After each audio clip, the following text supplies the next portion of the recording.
Namo tassa bhagavato arahato samma sambuddhassa. Namo tassa bhagavato arahato samma sambuddhassa. Namo tassa bhagavato arahato samma sambuddhassa.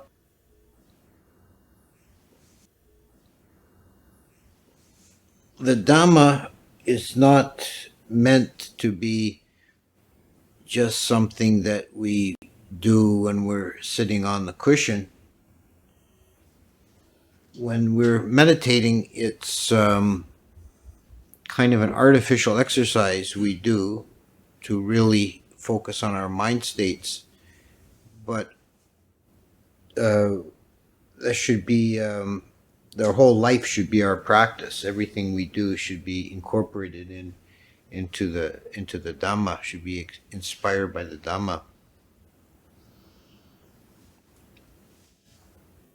And we can apply the principles of Dhamma to all our activities, no matter what kind of a task you're undertaking, whether you're bookkeeping or cooking or building or housekeeping or gardening, writing, whatever you're doing, it should be done in the spirit of Dhamma. And then not only will you be developing along the path, but whatever you do will be done well. That should be your goal at all times, to do everything as good as possible. Nothing in samsara is ever perfect, but it's something we should strive for perfection. Some useful ways we can apply this. I always remember two teachings from two of my primary teachers. Kema Ananda had one of his sayings was, when you're doing anything, you're making something, if you want to make it beautiful, which you should always strive to make everything beautiful, he said that the beauty is the result of love plus attention to detail. So you have to have a feeling of love for what you're doing, that you cherish your task, your project, and that kind of emotional state is necessary, but it's not sufficient by itself. It's not good enough. You also have to have attention to detail. The small details. You drive the nail in straight. You chop the vegetables neatly. Every task you undertake is composed of a multitude of small actions, and the result will be the cumulative total of all these small actions. And each little action is itself is a place to apply Dhamma, to apply mindfulness, to strive for perfection. The other saying comes from Ajahn Punnadhammo, and it's one that has come to be very useful for me personally to apply at different times in different situations. It's very simple. If you can't get out of it, get into it. If you can't get out of it, get into it. There's in any life, you're going to have numerous times when there's something you have to do that you really don't want to do, but you got to do it. So the best way to approach that is not with a mind full of resistance and resentment and disgruntlement, but to really try and get into it. Try and find that enthusiasm that you would apply to something that you naturally like. You just try and absorb yourself into the task and get right into it.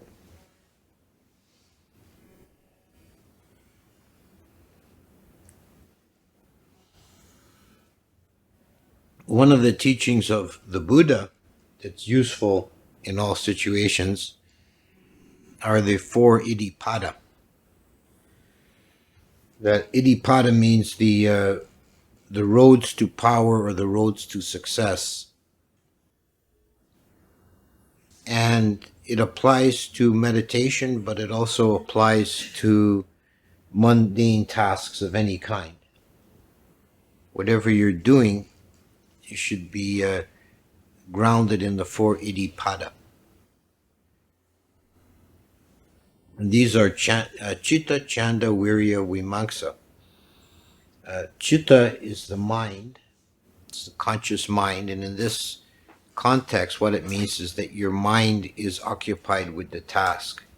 Your mind is not wandering, you're not doing something else mentally, you're focused on what you're doing. You make that the object of your attention. You fill your attention. So this is an aspect of mindfulness. It's like applying sati, or recollectedness, remembering to be present.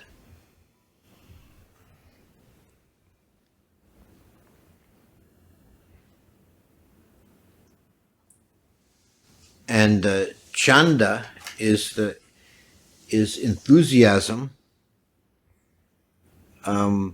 having a mind that is engaged enthusiastically in the task at hand. This recalls also that saying, if you can't get out of it, get into it. You try and find that that energy of desiring results. You know, chanda. The second noble truth is that suffering is caused by tanha, which is translated by desire, but chanda is also translated by desire. And chanda is not always a negative. It depends on the object. If you have chanda for unwholesome objects, then it's unwholesome. If you have chanda for wholesome objects, it's good.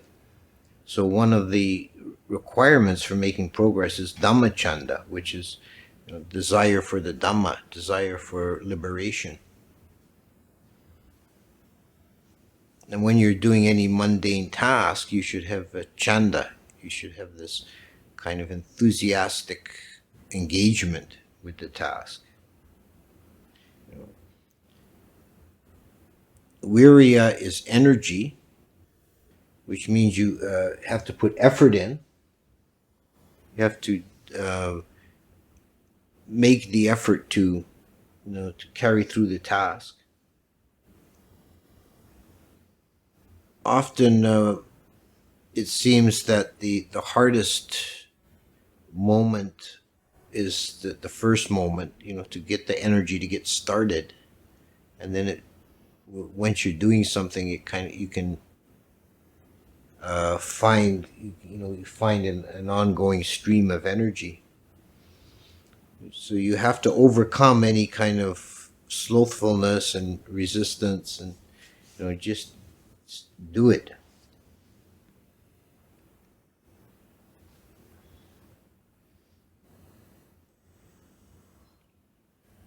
Developing energy can be a self, a positive feedback kind of thing. Once you get energy by putting out energy, you become more energetic by making the effort.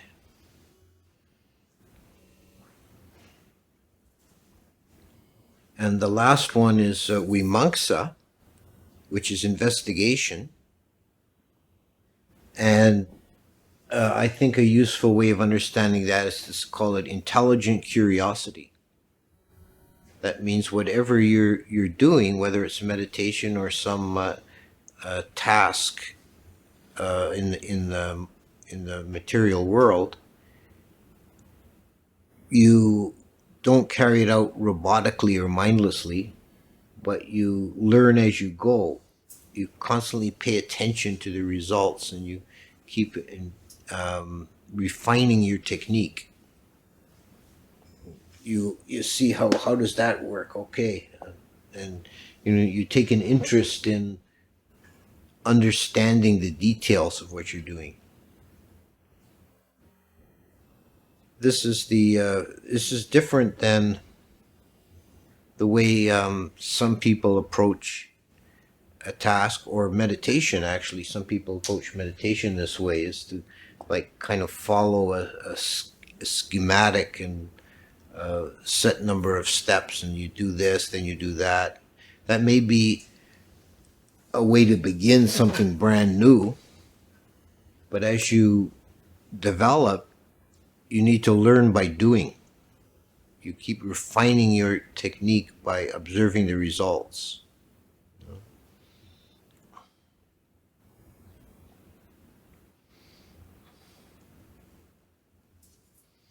Take the example of cooking. If you just mechanically following the instructions in a cookbook, you might make an acceptable meal, and that may be the best way to approach a new dish you've never done before. But then, to be a really good cook and to really learn that, you need to experiment and try your own variations and judge by the results.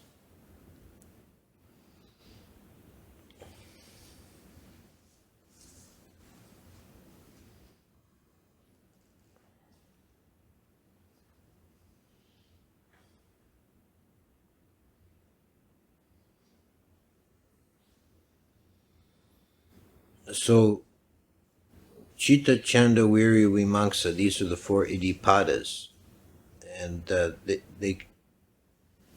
they're things to be borne in mind at all times. Another teaching of the Buddha that deals with daily life. In fact, it's probably the most important sutta in this regard. It's the Sagalawada Sutta, which is a discourse the Buddha spoke to a layman, expounding on the proper way for him to live his life. And the idea that comes across in this sutta is that any individual, any person, is involved in a complex matrix or web of interrelationships with other persons. Well, this is an aspect of not self. Nothing exists from its own side. There is no independent entity. And this applies to human beings in society. So any given human being might be a mother, a daughter, a worker, a manager, a teacher, a student, a friend, a neighbor, and any combination of all these things. There's multiple relationships any individual has reaching out to other human beings, and we're all interrelated, in this network. And it's really like the whole, if you extend it, extend all the interrelationships, it really is the whole of humanity. There's this idea that was popular a few years ago, and you hear variations of it, that 5 degrees of connection. That it's the idea that any two human beings, even on remote continents, only have at most 5 people in between them. Like somebody who knows somebody who knows somebody.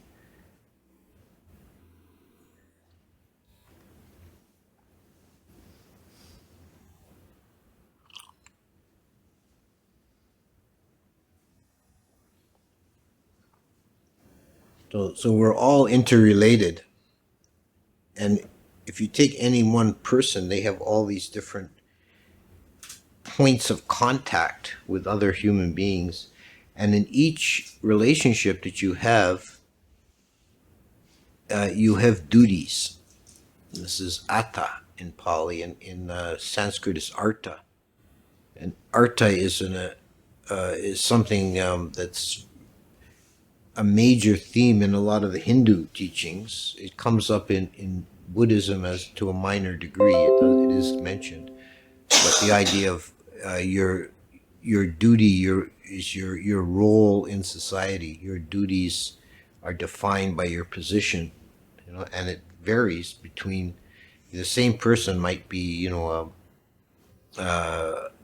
father and a son, a brother, a neighbor, right? And in each case, you'll have different duties. And living according to Dhamma, living properly is to fulfill these duties, to fulfill each relationship in a dutiful way. Regard that as, these are my duties. And the interesting detail of this sutta, if you get into the language in the Pali, is that each person will, going outwards to the other person, should be motivated by this sense of duty, but they're not to expect this, and that other person has reciprocal duties, but you're not to expect to receive them. You should only hope that out of compassion they will fulfill their duties. So you do your duties regardless, right? And if everybody in society is doing their proper duties, the whole of society will be harmonious, and everything will work, and everyone will be happy and fulfilled. But from your position, your responsibility is not to moan and complain because other people aren't fulfilling their duties, but just do your own duties as to the best of your ability in all directions, in each of your relationships.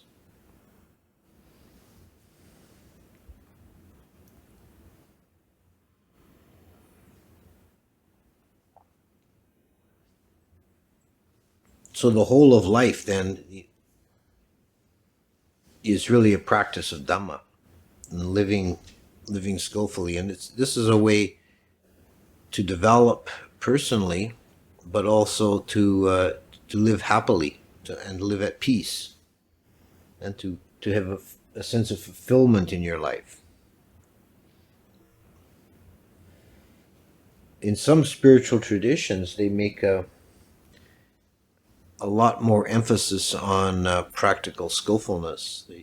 The Sufis, some traditional forms of Sufism, if you go to a Sufi teacher, every Sufi master will be also a master of some skill, like carpentry or metalwork or some particular skill.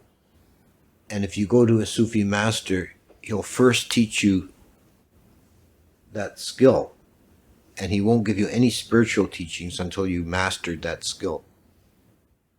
That comes first. And then he say, okay, now you're ready. Zen tradition, they have some emphasis on particular things like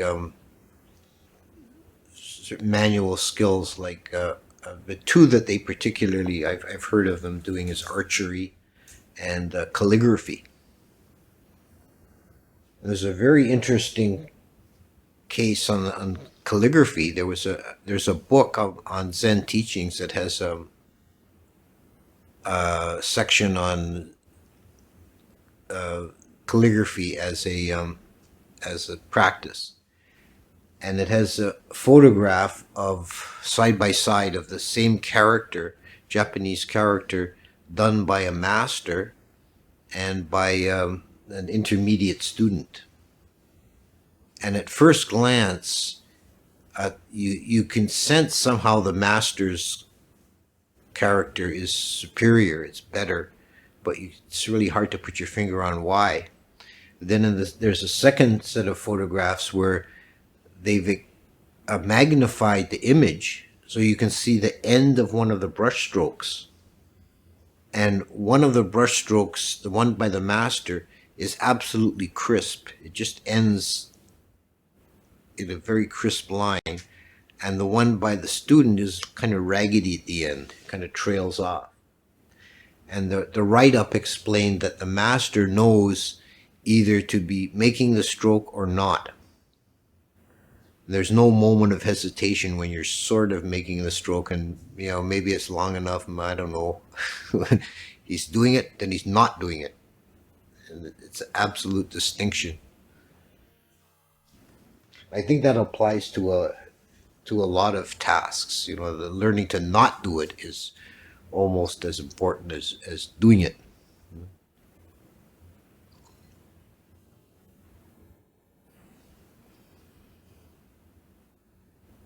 You can certainly apply all of these principles to practice of meditation. That should not be a rote mechanical exercise. You should have the four iddhipadas engaged. Your mind should be occupied with the object of meditation. That's almost the definition of meditation. And you should be enthusiastic about it. It's not just a dull task you have to do. It's like, okay, I'm kind of excited. What am I going to accomplish? And you put energy into it. You put effort. Rouse yourself to wakefulness. I think it's a good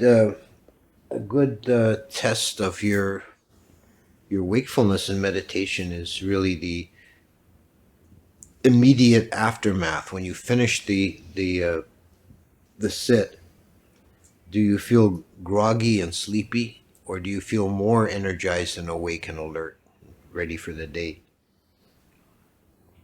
And the final one with monks is also very important, that you keep refining your technique. You can learn techniques of meditation from teachers and from books, listening to Dhamma talks.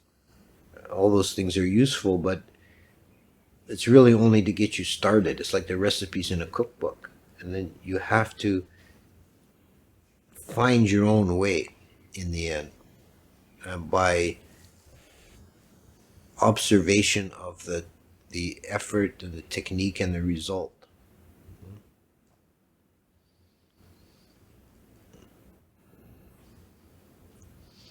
And you take that same attitude into every task you undertake in life, then any task can become a meditation. It can become an exercise for developing mindfulness.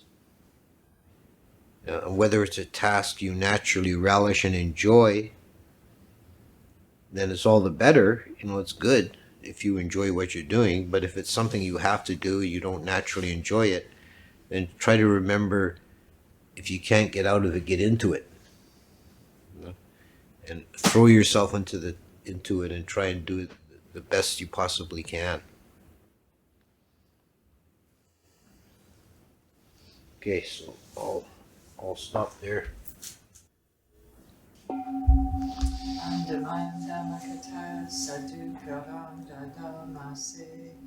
Sadhu sadhu sadhu, Anu